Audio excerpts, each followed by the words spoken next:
In this video, we're going to go over the basic ladder agility series. The purpose of this series is to train the pelvic floor and the deep core to respond to quick movements in order to prevent leakage or other things that commonly occur in post-surgical, postpartum, any post-injury state that involve fast movements and require you to move quickly.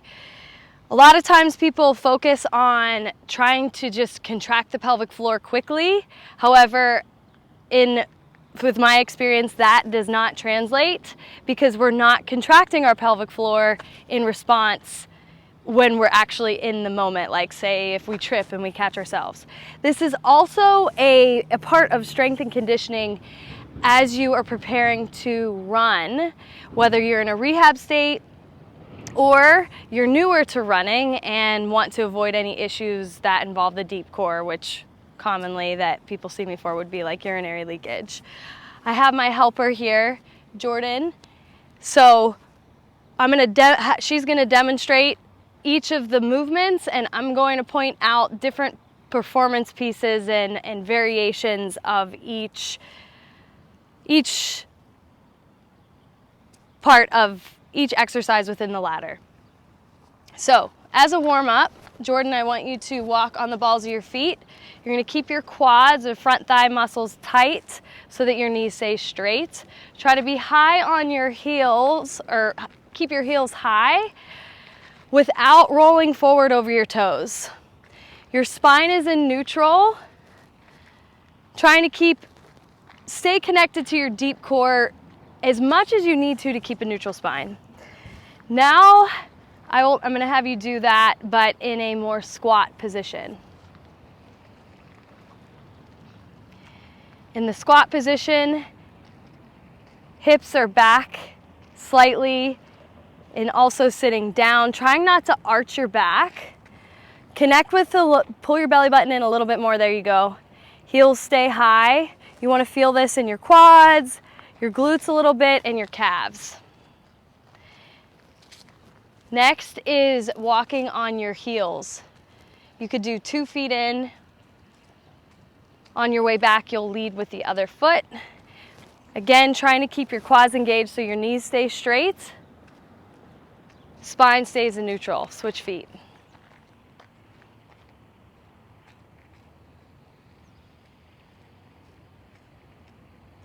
Feeling this in the front of your leg,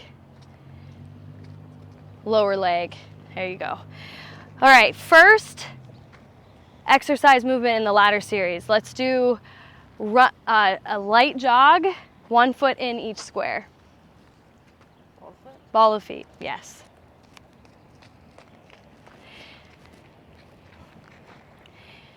As you go through, you want to be light. Try to make at least the least amount of noise as possible. Do it one more time. Pick up the speed if you can.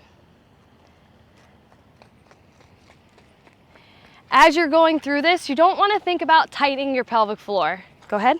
You want to be thinking about breathing smoothly and keeping your body as loose as you can while keeping your spine in neutral. Next is going to be 2 feet in. You're going to lead with 1 foot on the way down and switch on the way back. Tall or low? You're going to be more tall in this one, and then we'll go lower next. So in this one, Jordan's more upright, still keeping her spine in neutral, trying to be quiet and quick. The faster, the quicker she moves, the more intense the exercise is. So as you're getting into this, at first start easy, and then as you feel more comfortable or you're symptom-free in that intensity, then you bump up the intensity. Next time, you're gonna be in a little bit more of a squat. Jordan's doing a good job keeping her spine in neutral. I could see that from behind. Now, don't forget to breathe and try to keep your breath pretty uniform throughout.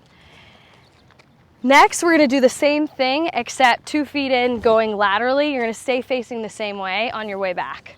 More tall in this one, and then you'll go more of a squat in the next. In this one, keep your shoulders and hips square, facing the side, facing forward. Front of the legs stay facing forward as well. Now get in more of a squat. This one, sit more in your hips. If you can get a little bit lower, even better. Still staying light. Feeling this a little bit more in your quads and your glutes than the first one. Also staying up, calves engaged, not dumping into your feet. Good job. Next is facing forward, diagonal. So she's gonna go right foot, left foot.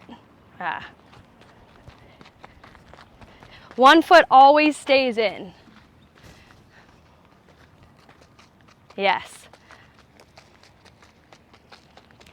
So she's moving diagonally and making forward progression at the same time, staying light and tall.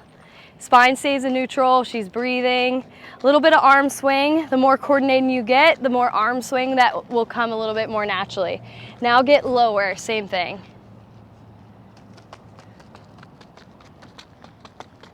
Good.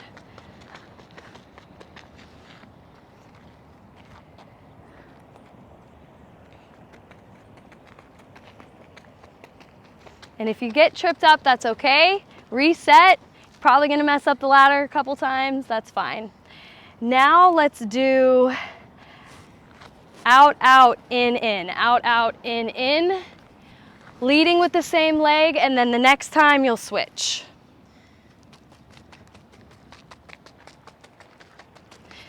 With these movements, we hit more of the outer part of the hips, the side glutes. The lower you get, the more you're gonna hit the glutes.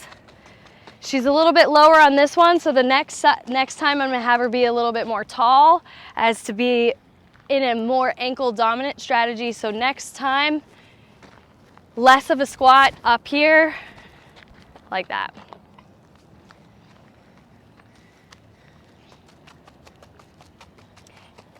I want you to get more fatigued in your calves and your feet in this variation. Switch feet, good.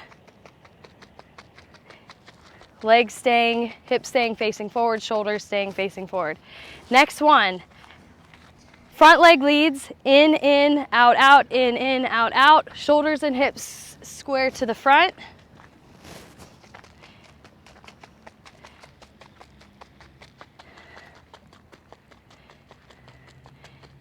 Now lead with the opposite leg, facing the same way.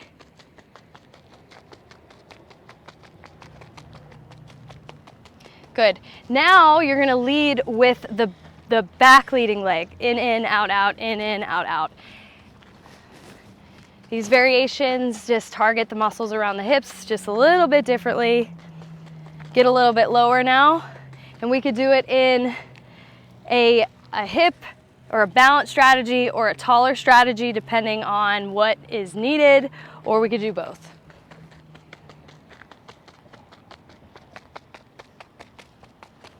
Good. Good job, Jord. That is the basic ladder series, working on an agility to transition into more sport-specific activities like running, as well as just training reactive control, like for everyday life, say if your kid runs away or you trip. If you have any questions, please comment below or reach out directly. Otherwise, thank you for watching, and I'll see you on the next video.